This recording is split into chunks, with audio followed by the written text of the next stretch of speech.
नमस्कार। आज हम ऑनलाइन क्लासेस के अंदर बीए पार्ट सेकंड के प्रथम प्रश्न पत्र के अंतर्गत 19वीं शताब्दी में भारतीय समाज व धर्म के क्षेत्र में क्रांतिकारी परिवर्तन करने वाली संस्थाओं में दयानंद सरस्वती द्वारा स्थापित आर्य समाज के ऊपर चर्चा करेंगे। आर्य समाज पर चर्चा करने से पूर्व हम दयानंद सरस्वती जी का एक संक्षिप्त जीवन परिचय जान लेते हैं। स्वराज के प्रथम संदेशवाहक माने जाने वाले दयानंद सरस्वती का जन्म सन 1824 ईस्वी में काठियावाड़ की मोरवी रियासत के टंकारा जिले में एक ब्राह्मण परिवार में हुआ। इनका मूल नाम मूल शंकर था। शिवलिंग पर चढ़कर चूहे को प्रसाद खाते देख इनका मूर्ति पूजा से विश्वास उठ गया और ये 21 वर्ष की आयु में ही इन्होंने घर त्याग कर सन 1860 ईस्वी में मथुरा के व्रजानंद नामक पंडित से वेदों की शिक्षा प्राप्त की। 1874 ईस्वी में इन्होंने अपना प्रसिद्ध ग्रंथ सत्यार्थ प्रकाश की रचना की और 30 अक्टूबर 1883 ईस्वी को इन्हें निर्वाण प्राप्त हुआ। वैदिक धर्म की श्रेष्ठता स्थापित करने हेतु 10 अप्रैल 1875 ईस्वी में बम्बई में महर्षि दयानंद सरस्वती जी के द्वारा आर्य समाज की स्थापना की गई।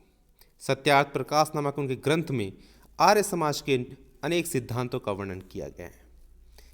इसमें पहला सिद्धांत है कि ईश्वर एक है तथा वह निरंकार है, वह सर्वशक्तिमान है, न्याय, दयालु, अजर अमर तथा उपासना करने के योग्य है। दूसरा सिद्धांत, वेद ही सच्चे ज्ञान के स्रोत हैं, अतः वेद पढ़ना, पढ़ाना, सुनना, सुनाना आर्यों का परम धर्म है। तीसरा सिद्धांत, सत्य को ग्रहण करने और असत्य को त्यागने के लिए सदैव तैयार रहना चाहिए। चौथा सिद्धांत है, समस्त कार्य सत्य व असत्य का विचार करके करने चाहिए। और पांचवा सिद्धांत है, आर्य समाज को देश संसार का उपकार करना है।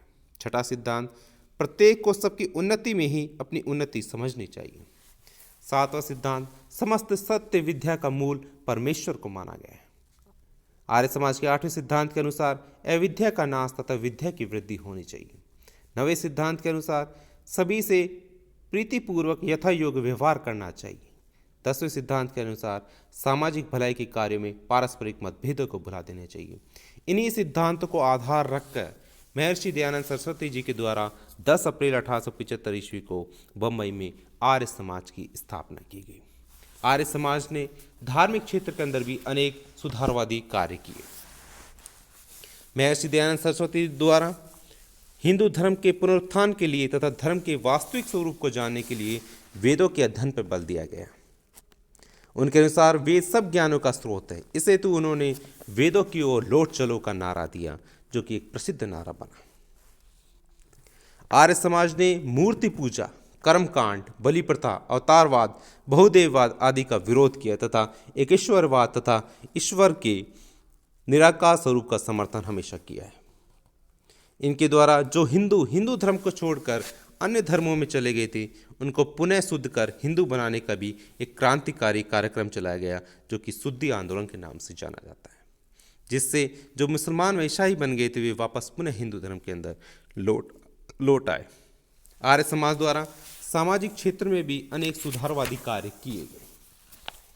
इन्होंने प्राचीन वर्ण व्यवस्था को उचित ठहराते हुए जाति प्रथा का खंडन किया और प्राचीन वर्ण व्यवस्था गुण प्रधान होने के कारण उसे श्रेष्ठ बताया। आर्य समाज ने आंतरिक व बाह्य समानता पर बल दिया। उन्होंने कहा कि जन्म और जाति से कोई महान व नीच नहीं होता। उन्होंने हमेशा अस्पृश्यता का भी विरोध किया है। आर्य समाज ने समाज में फैली हुई विभिन्न कुरीतियों जैसे बाल विवाह, बहुविवाह, पर्दा प्रथा, सती प्रथा जैसी संकीर्ण कुरीतियों का भी विरोध किया तथा विधवा विवाह, अंतर्जातीय विवाह का हमेशा समर्थन किया है। उन्होंने नारियों को भी वेदों के अध्ययन का अधिकार दिलवाने का समर्थन किया है।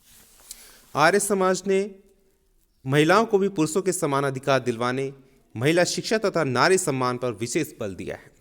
उन्होंने उसके लिए एक विशेष कार्यक्रम भी शुरू किया था। आर्य समाज ने इसके अलावा शिक्षा के क्षेत्र में भी महत्वपूर्ण सुधार कार्य किए। महर्षि दयानंद सरस्वती ने पाश्चात्य शिक्षा प्रणाली के विरुद्ध थे।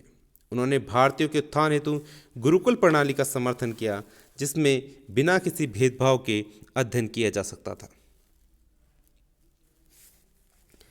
इसमें स्वभाषा हिंदी पर विशेष बल दिया जाता था। आर्य समाजी लाला हंसराज ने डीएवी कॉलेज तथा महात्मा मुंशी राम, जिन्हें श्रद्धानंद के नाम से भी जाना जाता है, उन्होंने 1902 ईस्वी में हरिद्वार में गुरुकुल परिपाटी पर गुरुकुल कांगड़ी विश्वविद्यालय की स्थापना की। आर्य समाज ने राजनीतिक क्षेत्र में भी अनेक सुधार कार्य किए हैं। महर्षि दयानंद सरस्वती ने दासता को भारतीय स्वाभिमान पर कलंक मानते थे। उनका कहना था कि सुशासन कभी भी स्वशासन का स्थान नहीं ले सकता है, चाहे वह कितना ही अच्छा क्यों न हो। इस प्रकार उन्होंने भारतीय राष्ट्रवाद को जागृत करने का भी कार्य किया। दयानंद सरस्वती स्वदेशी के अभाव में स्वशासन की प्राप्ति की कल्पना को भी प्रभावहीन मानते थे। उन्होंने भारतीयों से स्वदेशी के प्रयोग पर बल देने को कहा। उन्होंने स्वदेशी वस्तुओं, जीवन पद्धति के महत्व को समझकर स्वधर्म, स्वभाषा और स्वदेशी के ऊपर विशेष रूप से बल दिया है। स्वामी जी ने उस समय नवजागरण का मंत्र दिया जब ब्रिटिश शिकंजा भारत के ऊपर कसता जा रहा था। उन्होंने वैदिक ज्ञान तथा वैदिक मूल्यों की सर्वोच्चता और उत्कृष्टता पर बल देकर भारतीयों में अपने प्राचीन गौरवमयी अतीत के भाव को जागृत किया तथा वेदों की ओर लौट चलने का नारा दिया।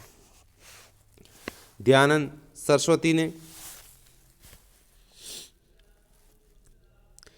सरस्वती जी ने का मत है कि निर्भीक और चरित्रवान नागरिक ही सुदृढ़ राष्ट्र का आधार बन सकते हैं। उन्होंने कहा कि जिस पुरुष में अन्याय का प्रतिकार करने का साहस नहीं है वह पुरुष कहलाने के योग्य भी नहीं है। तो इस प्रकार दयानंद सरस्वती जी के द्वारा अनेक प्रकार के जो राजनीतिक जागृति के प्रयास भी किए गए, जिसके माध्यम से उनके द्वारा स्वदेशी के प्रयोग पर विशेष रूप से बल दिया गया और स्वदेशी, स्वधर्म आदि के ऊपर उनके द्वारा विशेष बल दिया गया। तो आर्य समाज एक शक्तिशाली जन आंदोलन था जिसके फलस्वरूप हिंदू समाज में नवचेतना एवं आत्मसम्मान के भाव को जागृत हुए। इसके द्वारा अपनाए गए कार्यक्रम प्रतिकूल परिस्थितियों एवं प्रशासनिक असहयोग के बावजूद भी सफल रहे हैं। शिक्षा के क्षेत्र में डीएवी कॉलेज व स्कूल की स्थापना कर तत्कालीन जनता को शिक्षा की सुविधाएं प्रदान करने में भी एक महत्वपूर्ण योगदान इस समाज आंदोलन के द्वारा जो है दिया गया है। आर्य समाज ने प्रबुद्ध एवं देशी प्रेमी नवयुवकों में ज्ञान, उदारता एवं देशभक्ति से उन्हें प्रशिक्षित भी किया है। उन्होंने शुद्धि आंदोलन को भी लोकप्रिय बनाने का प्रयास किया है। तो इस प्रकार से आर्य समाज एक आंदोलन था। आर्य समाज के द्वारा जो जन आंदोलन चलाया गया, जिसके माध्यम से उनके द्वारा शिक्षा के क्षेत्र के अंदर, राजनीतिक क्षेत्र के अंदर अनेक प्रकार से सुधारात्मक कार्य किए गए, जिसके द्वारा नवचेतना को जागृत करने का एक प्रयास किया गया है। धन्यवाद।